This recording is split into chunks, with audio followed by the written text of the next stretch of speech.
Hillary Clinton is so far ahead of Donald Trump in the race for the presidency that she no longer even feels the need to pay attention to the Republican nominee.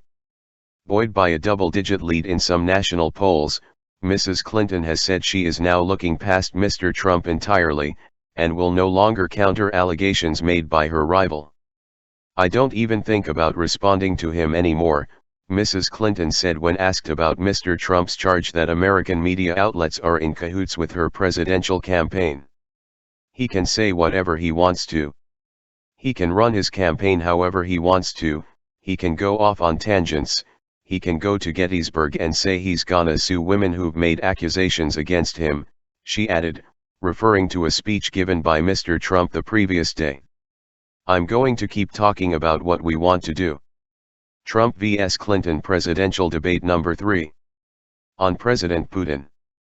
Donald Trump, let me tell you, Putin has outsmarted her in Syria, he's outsmarted her every step of the way.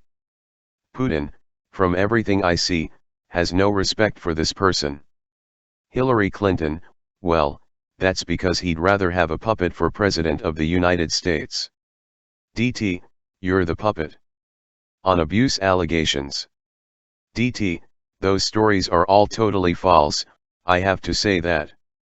And I didn't even apologize to my wife who is sitting right here because I didn't do anything. I think they either want fame or her campaign did it, and I think it's her campaign.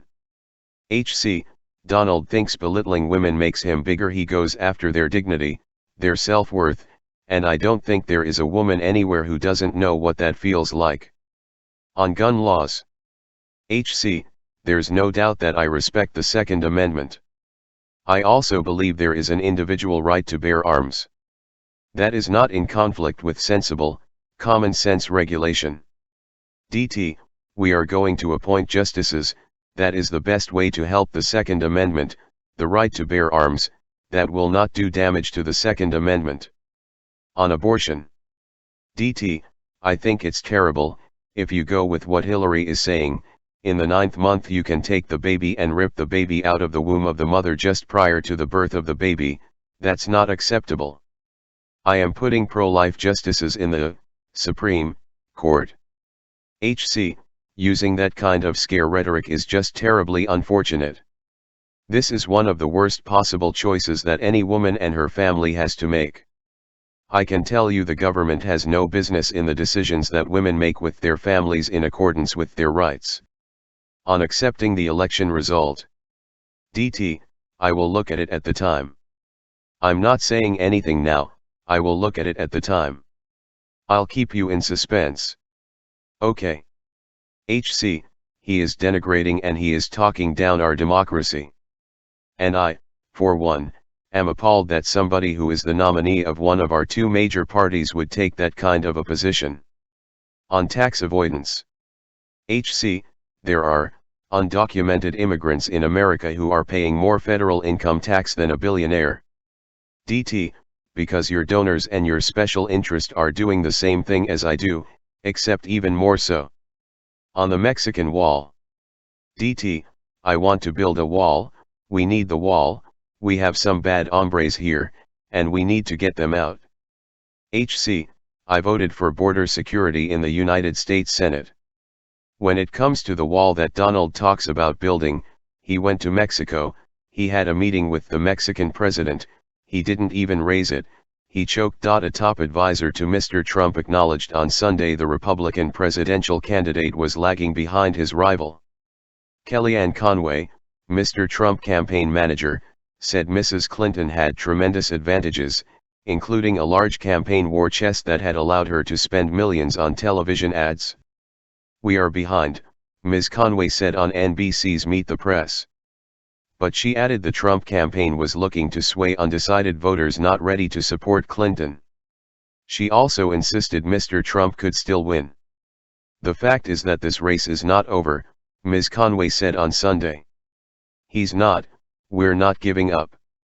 We know we can win this.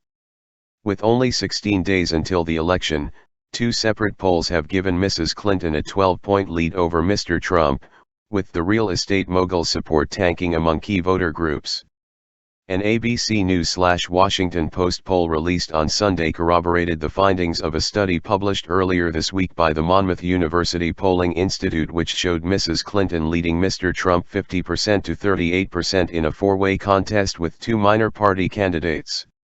Mrs. Clinton's long-held an advantage with the fairer sex has increased to 20 points following allegations that Mr. Trump sexually harassed multiple women, according to the most recent ABC/Washington Post poll. The study also suggested the former First Lady was leading for the first time among men, although the 4-point advantage was within the margin of error.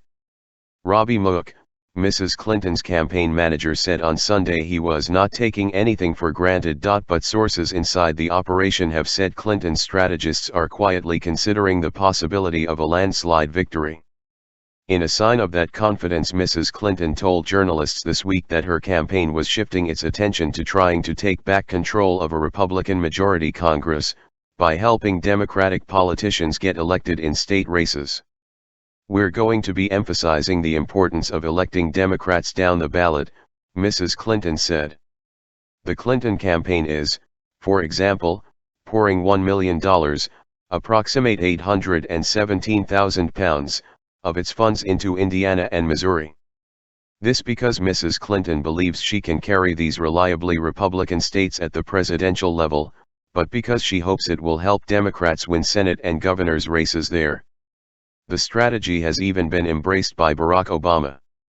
Already a key ally of Mrs. Clinton, the U.S. president will now also intervene in the state Senate races, endorsing approximately 150 candidates across 20 states, according to Politico, the American political news site. The endorsements, which will come along with a variety of robocalls, social media, mailers, and photos of Mr. Obama with the candidates, represent the most involvement in down-ballot races by any president in living memory.